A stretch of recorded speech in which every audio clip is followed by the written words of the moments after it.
அமெரிக்காவுடைய அஸ்திவாரமே ஆடி போகும் அளவுக்கு ஒரு சம்பவம் ஒன்று நடக்க போகுது. என்னன்னா, இந்த போரை நீங்க சொல்றபடி முடிவுக்கு கொண்டு வர நாங்க ரெடி. ஆனா ஒரு கண்டிஷன் இல்ல, 7 கண்டிஷன். இதுக்கு ஓகேனா நாங்க ரெடி அப்படின்னு ஈரான் சொல்லியிருக்கிறாங்க. ஈரான் போட்டு இருக்கிற இந்த 7 கண்டிஷன்ல ஒரு கண்டிஷனுக்கு அமெரிக்கா ஒத்துக்க வாய்ப்பே இல்லை. அப்படி அந்த 7 கண்டிஷன்கள்ல என்ன சொல்லியிருக்கிறாங்க? அதே போல ஈரான் போரால எமர்ஜென்சியை அறிவிச்சிருக்கிறாங்க ஆசிய நாடு. அடுத்து இந்தியா தான் அப்படின்னு நிறைய நிபுணர்கள்லாம் சொல்லியிருக்கிறாங்க. என்னன்னா, இந்தியாவிடம் உள்ள கச்சா எண்ணெய் இருப்பு வெறும் 10 நாட்களுக்கு கூட தாங்காது அப்படின்னு இந்த அதிர்ச்சி தகவலை ஆர்டிஐ கூறி இருக்கிறாங்க.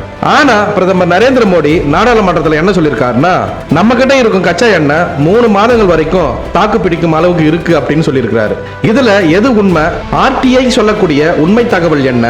இப்படி இந்த போர் எதை நோக்கி தான் போகுது அப்படின்ற கேள்விக்கு முழுமையான பதில இந்த வீடியோவில் தொடர்ந்து பார்க்க போறோம். வாங்க வீடியோக்குள்ள போலாம்.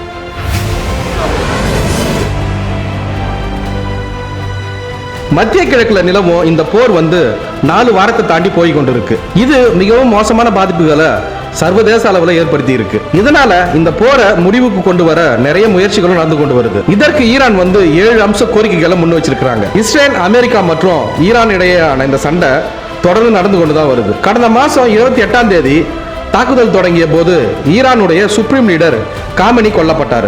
ஆனா ஈரான் தொடர்ந்து பதிலடி கொடுத்து வருவதால போர் முடிவுக்கு வருவதாக தெரியவே இல்லை. இந்த போரால ஏற்படும் பாதிப்புகள் சர்வதேச அளவில் எதிரொலிக்க ஆரம்பிச்சது. இப்போ இந்தியா மட்டும் இல்லாம நம்முடைய அண்டை நாடான இலங்கை, இது போன்ற பல்வேறு நாடுகள் இந்த போரால மிகவும் பாதிப்பு அடைஞ்சிருக்கு. இந்த அமெரிக்காவுடனான போர்ல ஈரான் ஒரு முடிவுக்கு வரணும்னா எங்களுடைய 7 திட்டங்களை நீங்க கண்டிப்பா ஃபாலோ பண்ணி தான் ஆகணும் அப்படின்ட்டு கட்டாயமா சொல்லியிருக்கிறாங்க. இதுல இந்த 7 விஷயங்களையும் கட்டாயமா ஃபாலோ பண்ணணும், கண்டிப்பா செய்யணும் அப்படின்ட்டு ஈரான் சொல்லியிருக்கிறாங்க. அதே போல இந்த விஷயத்தை பொறுத்தவரை எந்த ஒரு சமரசமும் செய்து கொள்ள முடியாது அப்படின்னு ஈரான் திட்டவட்டமாவே சொல்லிட்டாங்க. எதுக்கு இந்த 7 கண்டிஷனை ஈரான் போட்டிருக்காங்கன்னா, அவங்களுடைய நாட்டில் மீண்டும் அமைதியை ஏற்படுத்த இதுவே ஒரே வழி அப்படின்னு ஈரான் திட்டவட்டமாக கூறிட்டாங்க. இந்த மாறி வரும் போர்க்கால சூழ்நிலைகளையும் ஈரானின் தற்போதைய நிலையையும் கருத்தில் கொண்டுதான் இந்த முடிவை எடுத்ததாக ஈரானுடைய மூத்த அதிகாரி ஒருவர் தெரிவிச்சிருக்கிறார். வழக்கமான போர் நிறுத்த நிபந்தனைகள் தாண்டியும் ஈரான் சில முக்கியமான விஷயங்களை சொல்லியுள்ளது. அவை ராணுவம், அரசியல், பொருளாதார மாற்றங்களை நாடி இருக்கிறது. ஈரான் சொன்ன 7 விஷயங்கள்ல முதல் விஷயம் என்னன்னா, இப்போதைக்கு தற்காலிகமா போர் நிறுத்தத்தை எங்களால் ஒப்புக்கொள்ள முடியாது அப்படின்னு சொல்லியிருக்கிறாங்க. அதே போல அமெரிக்கா இனி எப்போதும் எங்க நாட்டின் மீது தாக்குதல் நடத்த மாட்டோம் அப்படின்னு உறுதியளிக்க வேண்டும் அப்படின்னு இந்த முதல் பாயிண்ட்ல சொல்லியிருக்கிறாங்க. ரெண்டாவது பாத்தீங்கன்னா, இதான் முக்கியமான ஒரு கண்டிஷனா இருக்கு. மேற்கு ஆசியாவில் இருக்கிற அமெரிக்காவுடைய அனைத்து அமெரிக்க தளங்களையும் மூடணும் அப்படின்னு சொல்லியிருக்கிறாங்க. இது சாத்தியப்படுமா என்பது தெரியவே இல்லை. இவங்க போட்ட இந்த 2வது கண்டிஷன் அமெரிக்க ராணுவத்திற்கு விடுக்கப்பட்ட நேரடி சவாலாக கூட இருக்கும் அப்படின்னு சில பேர் சொல்றாங்க. 3வது கண்டிஷன் என்னன்னு பார்த்தோம்னா, அனைத்து பிராந்திய மோதல்களையும் முடிவுக்கு கொண்டு வரணும், மத்திய கிழக்கு பிராந்தியத்தில் நீடிக்கும் சிக்கலுக்கு நிரந்தர முடிவுக்கான நடவடிக்கை எடுக்கணும் அப்படின்னு சொல்லியிருக்கிறாங்க.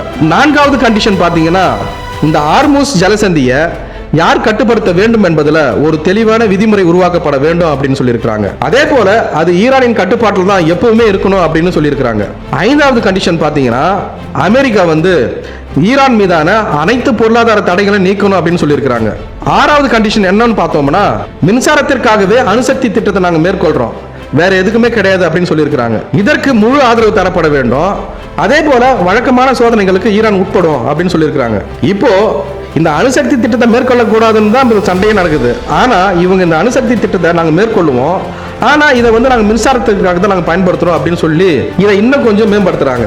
அமெரிக்காவும் இஸ்ரேலும் சேர்ந்து ஈரான் மீது நடத்திய தாக்குதலால ஏற்பட்ட பாதிப்புகளுக்கு ஈரானுக்கு இழப்பீடுகளை வழங்க வேண்டும் அப்படின்னு இந்த 7 பாயிண்ட்ல கடைசியாக சொல்லியிருக்கிறாங்க. இந்த 7 பாயிண்ட்டுகளையும் இந்த 7 விஷயங்களையும் ஏற்றுக்கொண்டா போற முடிவுக்கு கொண்டு வர சம்மதிப்பதாக ஈரான் சொல்லியிருக்கிறாங்க. இத்தனை காலமா மேற்பார்வைக்கு இணங்காமல் ஈரான் இருந்த நிலையில இப்போது சர்வதேச அணுசக்தி ஏஜென்சியின் IAEA மேற்பார்வைக்கு உட்பட சம்மதிச்சிருக்கிறாங்க. இதற்கு இணங்கி தனது அணுசக்தி திட்டத்தின் அம்சங்களை மேற்கொள்ள ஈரான் சம்மதம் தெரிவிச்சிருக்கு. இந்த போரை முடிவுக்கு கொண்டு வருவதில் முக்கிய திருப்பமா இது பார்க்கப்படுது. இதுல முக்கியமான விஷயம் என்னன்னு பார்த்தோம்னா, ஈரான் சொன்ன இந்த 7 விஷயங்களை அமெரிக்காவும் இஸ்ரேலும் இதை ஏற்றுக்கொள்ளுமா என்பதே இதன் கேள்வி. இவங்க சொன்ன 7 விஷயங்கள்ல 6 விஷயங்கள் ஓகே தான். ஆனா வளைகுடாவில் இருக்கும் அனைத்து அமெரிக்க தளங்களையும் மூடுவது என்பதை அமெரிக்கா ஏற்க வாய்ப்பே கிடையாது. உலகெங்கும் அமெரிக்கா தனது ராணுவ தளத்தை நிறுவி இருக்கு. நம்ம இந்தியாவிலும் நிறுவி உள்ளது. இது போல பல நாடுகள்ல அவங்களுடைய ராணுவ தளங்களை அமெரிக்கா நிறுவி இருக்கிறாங்க. இதை அவங்க என்ன சொல்லியிருக்காங்கன்னா, உங்களுடைய ராணுவ தளங்களை நீங்க எடுக்கணும், அழிக்கணும் அப்படின்னு சொல்லியிருக்காங்க. இது சாத்தியப்படுமா என்பது மிகப்பெரிய கேள்விக்குறிதான். அதே போல அமெரிக்காவுடைய ராணுவ தளங்களை மூட சொல்வதை அமெரிக்கா ஏற்க வாய்ப்பே இல்லை அப்படின்னு வல்லுநர்கள் தொடர்ந்து குறிப்பிட்டு வராங்க. இந்த ஈரான் போரால எமர்ஜென்சி அறிவிச்ச ஆசிய நாடு என்னன்னா, இந்த ஈரான் போர் காரணமா சர்வதேச அளவில் எரிபொருள் தட்டுப்பாடு ஏற்படும் அபாயம் எழுந்திருக்கு. குறிப்பா ஆசிய நாடுகள் தான் உடனடியாக பாதிப்புகளை எதிர்கொள்ள தொடங்கி இருக்கு. அந்த வகையில தற்போது பிலிப்பைன்ஸ் எமர்ஜென்சி அறிவிச்சிருக்கிறாங்க. நம்முடைய இந்தியா போலதான் பிலிப்பைன்ஸும் எரிபொருளுக்கு இறக்குமதியை தான் அதிக அளவு நம்பி இருக்கு. இந்த போர் இறக்குமதியை பாதித்து இருப்பதால தற்போது எமர்ஜென்சி அறிவிச்சிருக்கிறாங்க இந்த நாடு. பிலிப்பைன்ஸ் நாட்டில் பெரிய அளவுக்கு எண்ணெய் வளம் கிடையாது. எனவே தான் 90% அதிகமான எண்ணெய் தேவைக்கு மத்திய கிழக்கு நாடுகளை தான் அது சார்ந்து இருக்கு. குறிப்பா சவுதி, ஐக்கிய அரபு அமீரகம், குவைத், ஓமன் ஆகிய நாடுகளிலிருந்து எண்ணெயை வாங்கி தங்கள் நாட்டில் சுத்திகரிப்பு செய்து பயன்படுத்துறாங்க. இதுல என்ன பிரச்சனைனா, பிலிப்பைன்ஸ்ல ஒரே ஒரு சுத்திகரிப்பு நிலையம் மட்டும்தான் இருக்கு. இதனால மிகப்பெரிய பிரச்சனை ஏற்படும் நிலையில இருக்கு. எனவே பெரும்பாலும் கச்சா எண்ணெயை வாங்குவதற்கு பதிலா நேரடியா பெட்ரோல் டீசலையே வாங்கி வருது. இப்ப கச்சா எண்ணெய் வாங்கணும்னா அதை சுத்திகரிச்சு அதுக்கப்புறம் பெட்ரோல் டீசலா மாத்தணும். ஆனா இவங்க நேரடியாகவே இந்த பெட்ரோல் டீசலை முதல்ல வாங்கிடுறாங்க. இதனால சர்வதேச அளவில் கச்சா எண்ணெய் விலை கொஞ்சம் எகிரினாலும் கூட பிலிப்பைன்ஸ்ல பெட்ரோல் டீசல் விலை உச்சத்தை தொட்டுவிடும். இப்போது பாத்தீங்கன்னா சர்வதேச அளவில் கச்சா எண்ணெய் விலை பேரலுக்கு $120 தொட்டு இருக்கு. இதனால 1 லிட்டர் பெட்ரோல் ரூபாய் 157 இருந்து 176 ரூபாய்க்கு வரைக்கும் விற்கப்படுது. 1 லிட்டர் டீசல் ரூபாய் 204 இருந்து 210 வரைக்கும் விற்கப்படுது. 1 லிட்டர் மண்ணெண்ணெய் ரூபாய் 212 வரைக்கும் விற்கப்படுது அந்த நாட்டில். கடந்த ஒரு வாரத்தில் மட்டும் போர் காரணமா எரிபொருள் விலை ரூபாய் 37 வரை அதிகரிச்சு போயிருக்கு. எனவே தான் நிலைமையை கண்ட்ரோல் செய்ய அந்த நாட்டு அரசு எமர்ஜென்சி அறிவிச்சிருக்கிறாங்க. இனி அரசு தான் எரிபொருளை இறக்குமதி செய்யும். விலை உயர்வை கட்டுப்படுத்த எரிபொருளை கள்ள சந்தையில் பதுக்கோர் மீது கடும் நடவடிக்கை எடுக்கப்படும் அப்படின்னு அந்த நாடு சொல்லியிருக்கிறாங்க. இந்த பிலிப்பைன்ஸை போல இந்தியாவிலும் எமர்ஜென்சி அறிவிக்க ரொம்ப நாள் ஆகாது என்று நிபுணர்கள் சொல்றாங்க. ஏன்னா இந்தியாவும் எரிபொருளுக்கு இறக்குமதியை தான் சார்ந்திருக்கு. இந்த ஈரான் போர் பாத்தீங்கன்னா எரிபொருள் விநியோக சங்கிலியை அடுத்த 5 வருஷத்துக்கு கடுமையா பாதிக்கும். இந்தியாவிடம் சேமிப்பு நிறைய இருப்பதாக பிரதமர் நரேந்திர மோடி நாடாளுமன்றத்தில் தெரிவித்தார். ஆனா இவை எல்லாம் அதிகபட்சமா 3 மாசங்கள் மட்டுமே போதுமானவை. அவர் சொன்ன மாதிரி நம்முடைய இந்தியா கிட்ட இருக்கிற சேமிப்பு வெறும் 3 மாசத்துக்கு மட்டும்தான் வரும். இதனால இந்தியா விரைவில் எரிபொருள் எமர்ஜென்சி அறிவிச்சாலும் ஆச்சரியப்படுவதற்கு ஒண்ணுமே கிடையாது. இந்த உலகம் ஒரு போர் சூழல பாத்தீங்கன்னா சிக்கி தவித்துக் கொண்டிருக்கிறது. இந்த வேளையில இந்தியாவின் எரிசக்தி பாதுகாப்பு குறித்த அதிர்ச்சியூட்டும் தகவல் வெளியாகி இருக்கு. இந்தியாவின் திட்டமிட்ட கச்சா எண்ணெய் இருப்பு வெறும் 9.5 நாட்களுக்கு மட்டுமே போதுமானது என்ற தகவல் இந்தியா டுடே ஊடக குழுமம் தாக்கல் செய்த தகவல் அறியும் உரிமை சட்டத்தின் RTI மூலம் வெளிச்சத்திற்கு வந்திருக்கு. ஒரு நாட்டினுடைய பொருளாதாரம் அதன் எரிபொருளை பொறுத்து அமைகிறது. போர், இயற்கை பேரிடர் அல்லது சர்வதேச விநியோக தடைகள் ஏற்படும் போது ஒரு நாடு முடங்கி விடாம இருக்க இந்த திட்டமிட்ட எண்ணெய் இருப்பு கண்டிப்பா அவசியம். இவை சாதாரண வணிக ரீதியான இருப்புகள் அல்ல. போர்க்காலங்கள்ல அல்லது இறக்குமதி முற்றிலும் தடைபடும் காலங்கள்ல பயன்படுத்துவதற்காக நிலத்தடி குகைகள்ல சேமிக்கப்படும் அவசர கால இருப்புகள் ஆகும். இந்தியாவுடைய எரிசக்தி பாதுகாப்பு உறுதி செய்ய ஜனவரி 7, 2004 அன்னைக்கு இந்த திட்டம் முதல்ல அங்கீகரிக்கப்பட்டுச்சு. இதை செயல்படுத்துவதற்காக ஜூன் 16, 2004 அன்னைக்கு Indian strategy petroleum reserve limited என்ற சிறப்பு நிறுவனம் உருவாக்கப்பட்டுச்சு. தற்போது இந்தியாவில் 3 முக்கிய இடங்கள்ல இந்த சேமிப்பு வசதிகள் இருக்கு. விசாகப்பட்டினம் ஆந்திராவில் 1.33 MMT உள்ளது. மங்களூர் கர்நாடகாவில் 1.50 MMT உள்ளது. அதே போல பட்டூர் கர்நாடகாவில் 2.50 MMT, மொத்தம் 5.33 MMT உள்ளது. நம்ம நாட்டில் இப்ப இருக்கிற நிலைமை என்னன்னு பார்த்தோம்னா, மார்ச் 23, 2026 அன்று மாநிலங்களவையில் அரசு தாக்கல் செய்த அறிக்கையின்படி தற்போது பாத்தீங்கன்னா 3.372 MMT கச்சா எண்ணெய் மட்டுமே கையிருப்பில் உள்ளது. அதாவது மொத்த கொள்ளளவுல 64% மட்டுமே நிரப்பப்பட்டுள்ளது.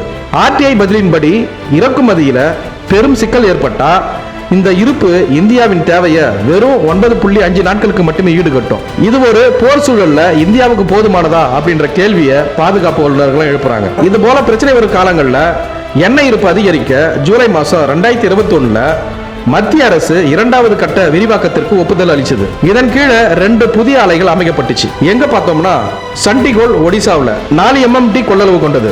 2வது பாத்தீங்கன்னா படூர் கர்நாடகாவில் கூடுதலா 2.5 MMT கொள்ளளவு கொண்டது. இந்த திட்டங்கள் முழுமையடைஞ்சா இந்தியாவின் அவசர கால தேவைக்கான நாட்கள் கணிசமா அதிகரிக்கும். நாம இந்த 2த்தையும் போட்டு குழப்பிக்க கூடாது. எப்படின்னா வணிக ரீதியான இருப்பு அப்படின்னு சொல்லுவாங்க. இவை எண்ணெய் சுத்திகரிப்பு நிறுவனங்களால அன்றாட பெட்ரோல் மற்றும் டீசல் உற்பத்திக்காக வைக்கப்படுது. திட்டமிட்டு இருப்பு அப்படின்னு சொல்லுவாங்க.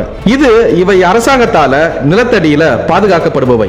இவை தீவிரமான நெருக்கடி காலங்களில் மட்டுமே பயன்படுத்தப்படும். இது பெட்ரோலோ டீசலோ கச்சா எண்ணெய் கிடைக்காத காலகட்டங்களில் மட்டும் இது பயன்படுத்தப்படும். இந்த சம்பவத்துக்கு அப்புறம் பாராளுமன்றத்தில் உரையாற்றிய பிரதமர் நரேந்திர மோடி என்ன சொன்னார்னா, இந்தியாவிடம் போதுமான அளவு எண்ணெய் இருப்பு இருப்பதாக நாட்டு மக்களுக்கு உறுதியளித்தார். இந்தியாவுடைய அனைத்து எரிபொருள் இருப்புகளையும் அரசு மற்றும் தனியார் நிறுவனங்களையும் சேர்த்து கணக்கில் வச்சா நம்மிடம் மொத்தம் 74 நாட்களுக்கான எரிசக்தி பாதுகாப்பாக உள்ளது. பல்வேறு ஊடக அறிக்கைகள் இந்தியாவின் மொத்த இருப்ப 60 முதல் 70 நாட்கள் வரை இருக்கும் அப்படின்னு குறிப்பிட்டிருக்கிறாங்க. உலக அரசியல் சூழல் மாறி வரும் இந்த நிலையில எரிசக்தி பாதுகாப்புல இந்தியா இன்னும் அதிக கவனம் செலுத்த வேண்டியிருக்கு. 9.5 நாட்கள் என்பது ஆரம்ப கட்ட இருப்பு மட்டுமே என்றாலும் ஒட்டுமொத்தமா 74 நாட்களுக்கான எரிபொருள் இருப்பு இருப்பது ஓரளவிற்கு நிம்மதி அளிக்கிறது என்றாயினும் வரவிருக்கும் சண்டிகோல் மற்றும் படூர் 2ஆம் கட்ட திட்டங்களை விரைந்து முடிப்பதே இந்தியாவின் பாதுகாப்புக்கு வலு சேர்க்கும். இதே போல உலகில் நடக்கக்கூடிய பல்வேறு சுவாரஸ்யமான தகவல்களை, புது புது செய்திகளை உடனுக்குடன் தெரிந்து கொள்ள எங்களுடைய தமிழ் களஞ்சியம் சேனலை பின்தொடருங்க.